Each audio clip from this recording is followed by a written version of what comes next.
Assalamualaikum warahmatullahi wabarakatuh. Halo semuanya, gimana nih kabarnya? Mudah-mudahan kita semua dalam keadaan sehat ya. Kan hari ini juga masih dalam keadaan COVID nih, jadi seenggaknya kita bisa jaga diri untuk diri kita sendiri dulu.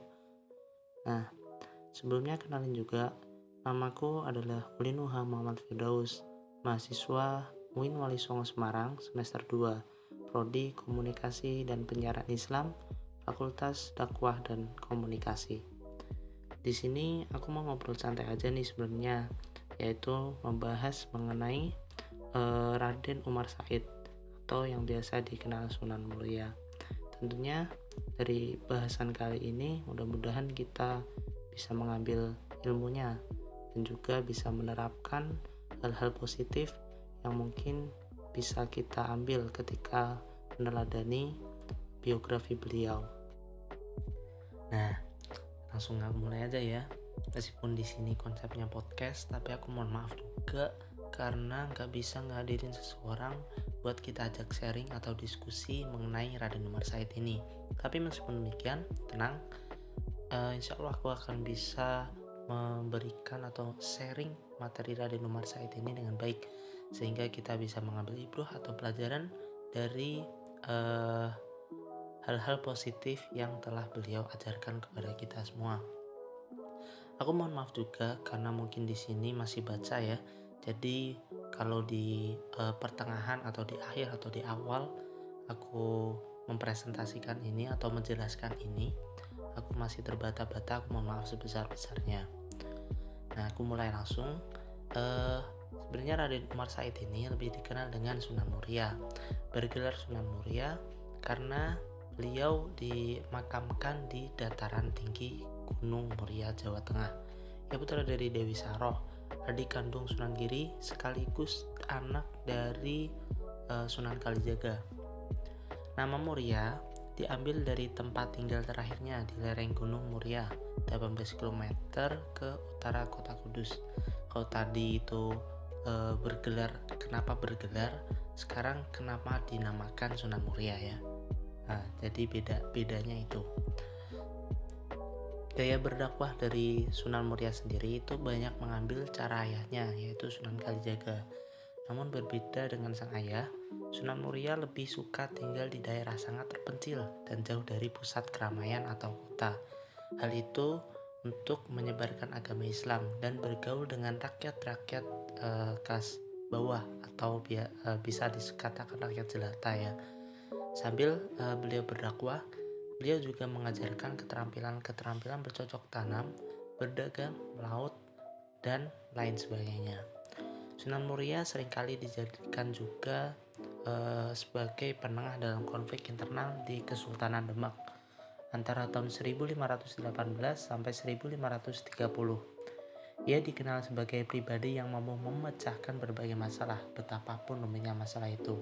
Nah, mungkin nggak kayak kita yang kalau ada masalah kita selesaikan dengan cara tidur. Nah, solusi pemecahannya dari apa yang diselesaikan dari masalah yang dimenengahi oleh beliau, solusi pemecahannya selalu dapat diterima oleh semua pihak yang berseteru. Maulana Raden Umar Said berdakwah dengan cara-cara yang unik. Beliau berdakwah dengan kesenian juga, dan dari kesenian itu lahirlah beberapa tembang atau lagu yang sampai saat ini masih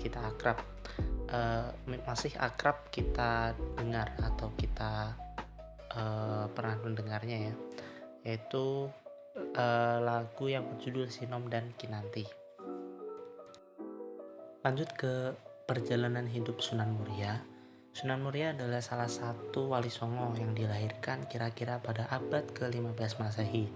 Nama aslinya ialah Raden Umar Said atau dikenal dengan sebutan Raden Said, sedang nama kecilnya adalah Raden Prawoto. Ia putra dari Sunan Kalijaga dan Dewi Saroh binti Maulana Ishak. Ia 3 bersaudara dengan Dewi Rahayu dan Dewi Sofiah. Maulana Raden Umar Said merupakan cucu dari Maulana Ishak dan pamannya yaitu Sunan Giri. Kemudian ia menikah dengan Dewi Sucinah yang tidak lain merupakan putri kandung dari Sunan Ngudung. Kemudian ia menjadi adik ipar dari Sunan Kudus. Itu versi utama dari dua pendapat yang menyatakan Sunan Muria adalah putra dari Sunan Kalijaga. Dan dari versi ini adalah versi yang lebih banyak dikenal oleh orang. Seperti yang diungkapkan oleh Umar Hashim dalam buku Sunan Muria yang berjudul Antara Fakta dan Legenda yang diterbitkan oleh Menara Kudus pada tahun 1985. Sedangkan dalam versi kedua yang merupakan buku berjudul Pustaka Darah Agung yang ditulis dari R. Darmawasito. R itu mungkin Raden kali ya, atau Romo atau lain mungkin, aku juga nggak tahu juga. Tapi mungkin di sini aku akan nyebutnya R aja biar nggak salah. Nah, R. Darmawisoto ini menyatakan bahwa Sunan Muria putra dari Raden Usman Haji atau yang lebih dikenal dengan sebutan Sunan Ngudung. Oh, jadi Sunan Ngudung yang sebenarnya kalau di versi pertama itu merupakan besannya, tapi di versi kedua ini Sunan Muria merupakan anaknya dari Sunan Ngudung. Nah, R. Darmawisoto ini menyatakan kalau Sunan Ngudung yang menikah dengan Dewi Sarifah melahirkan 4 putra, diantaranya Raden Umar Said, Sunan Giri kedua, Raden Amir Haji atau Sunan Kudus, dan Sunan Giri. Nah, terus apa sih sebenarnya peran besar dalam penyebaran agama Islam yang disebarkan oleh Sunan Muria? Ia mempunyai peran besar dalam banyak penyebaran agama Islam di tanah Jawa khususnya. Penyebaran Islam yang dilakukan oleh Sunan Muria sebenarnya tidak jauh beda dari Sunan Kalijaga yang mempertahankan kesenian gamelan dan wayang sebagai media dakwah. Ia berdakwah pada rakyat kelas bawah di daerah Colo, tempat beliau berdakwah. Namun tempat tinggal beliau terletak di puncak gunung. Nah, tapi meskipun di puncak gunung, ia selalu merasa nyaman di sana karena ia bisa bergaul dengan rakyat atau masyarakat yang notabene tidak sering diperhatikan oleh raja-raja pada saat itu. Tempat berdakwah Sunan Muria lebih banyak ditemukan di daerah Jawa Tengah, antara lain meliputi Tayu, Juwana, Kudus, dan lereng Gunung Muria. Nah, kita kan tadi udah tahu nih kalau Sunan Muria itu kan gak jauh beda dakwahnya dengan apa yang ayahnya ajarkan juga atau dakwahkan juga, itu melalui kesenian. Terus kenapa sih Sunan Muria itu pengen atau masih meneruskan ajaran-ajaran yang dibawakan ayahnya sebelumnya? Nah, beliau itu pengen mengajak umat agar mengamalkan ajaran Islam dalam kehidupan sehari-hari, yang mana pada saat itu kan masyarakat mayoritas masih menganut budaya Jawen ya. Jadi gak jauh-jauh dari yang istilahnya dari gamelan dan lain sebagainya. Nah, pribadi yang ditampakkan Sunan Muria ini tidak lagi seperti kedudukannya sebagai wali, tetapi ia berbaur dengan masyarakat. Dengan itu, ia dapat mengetahui keluhan masyarakat, kebutuhan, dan lain sebagainya. Hal inilah yang ia pelajari dari ayahnya Sunan Kalijaga. Gaya-gaya atau cara berdakwah Sunan Kalijaga tidak ia hapus. Ia hanya melakukan beberapa pembenahan yang sekiranya itu penting untuk diubah. Nah, kita masuk ke fakta tentang Sunan Muria ya. Tapi sebelumnya maaf, mau minum dulu, tenggorokannya kering. Bentar. Nah, seger deh. Lanjutnya dari fakta tentang Sunan Muria. Ada hal yang harus diketahui. Kenapa Sunan Muria lebih suka berdakwah pada kalangan bawah? Tidak lain karena ia ingin mengikuti jejak sang ayah. Pada ajaran Wali Songo ada 2 aliran yang memiliki karakter berbeda dalam berdakwah.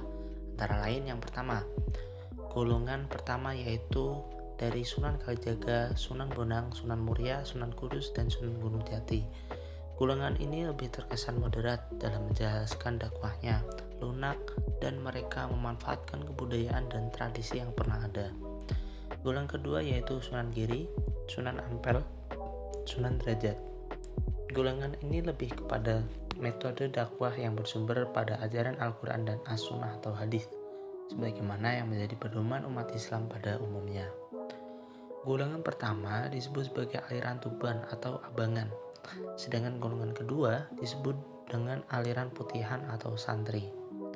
Dalam prakteknya, golongan kedua lebih suka mendekati kaum ningrat atau kaum hartawan atau bangsawan. Akan tetapi golongan kedua lebih suka mendekati rakyat jelata. Golongan pertama ya. Golongan pertama yang lebih senang mendekati rakyat jelata. Selain dikenal sebagai pendakwah yang luas, Sunan Muria mempunyai kesaktian yang luar biasa. Ia dibuktikan fisik kuat karena ia sering naik gunung Muria yang memiliki ketinggian lebih dari 750 meter.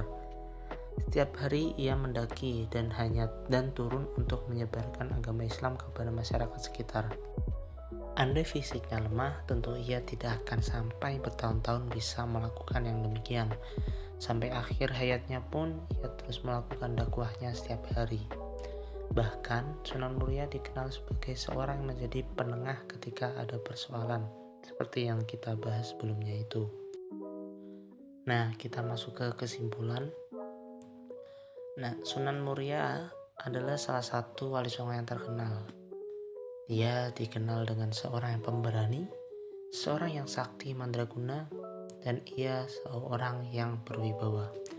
Ia juga pandai memecahkan masalah, dan ia seorang yang banyak berjasa dalam penyebaran dakwah Islam di Indonesia, khususnya di Jawa Tengah ini. Nah, dari pembahasan yang udah aku sharing tadi, meskipun masih baca ya, kira-kira ada nggak sih yang bikin teman-teman itu tertarik dengan sejarah dari Sunan Muria? Kalau ada, mungkin bisa komen ya di bawah, karena mungkin aku akan upload ini di YouTube pribadiku atau second akunku yang ada di YouTube. Nah, mungkin cukup sekian nih yang bisa aku sampaikan atau aku bisa sharing pada malam hari ini. Kalau misal aku ada kekurangan dalam penyampaiannya, aku mohon maaf sebesar-besarnya, karena di sini aku masih baca ya, karena nggak hafal kalau misal dijelasin satu-satu, dan juga nggak ada teman sharing, jadi ya bingung deh mau ngomong apa kalau ngomong sendiri kayak gini. Terima kasih juga sama pada kalian yang udah mau dengerin podcast, istilah podcast aja lah ya, podcast dariku. Terima kasih pokoknya sebesar-besarnya. Mohon maaf juga. Aku akhiri dan aku tutup. Wassalamualaikum warahmatullahi wabarakatuh.